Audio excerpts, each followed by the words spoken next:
ẹ̀ka sára gọ́vùnà Mákindé tó wà ní Ọ̀yọ́ state àdúpẹ́lẹ̀ ọwọ́ yín pẹ̀lú Ààrẹ Ọ̀nà Kakanfò pẹ̀lú àwọn èèyàn tó dìde náà wọ́n ti rìlíìsì àwọn OPC tó kó sí police station náà ẹ̀ṣẹ̀ gírígàrán. àmọ́ ìkọ̀kọ̀ ló jẹ mí lógún tí mo fẹ́ béèrè ọwọ́ Nàìjíríà ara lẹ́rìn ni pé ó ní former governor kan báyìí James Ibori ó dàbí pé ọ̀gbẹ́ni náà ó jí owó nígbà tó ń ṣe governor.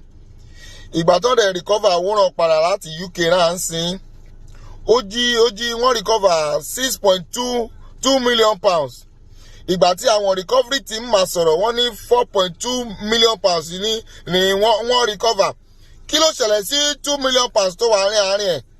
ṣé owó midumani àbí owó pika àbí owó ṣé ó yẹ kí olè máa jí owó olè? thief money. why thief go thief money? owó Delta state ẹ fẹ́ lò ní Lagos state ẹ fẹ́ fi ṣe bíríìjì níbo náà sì ń ṣerú ẹ̀. tó bá dẹ̀ wọn ẹ̀yìn Delta náà kẹgọ́ fún wọn dèdè rob Peter con wan use the money pay Paul. olórí burúkú ló pọ̀ ní ìlú yìí o. àwọn gọ́ọ̀mẹ̀ntì yìí wọn wá fi fraud yìí ṣe wọn fi ṣe ṣeré mọ́ o. ó lè àbí pé everybody lọ́mọ máa jí owó ń sìn rìn o.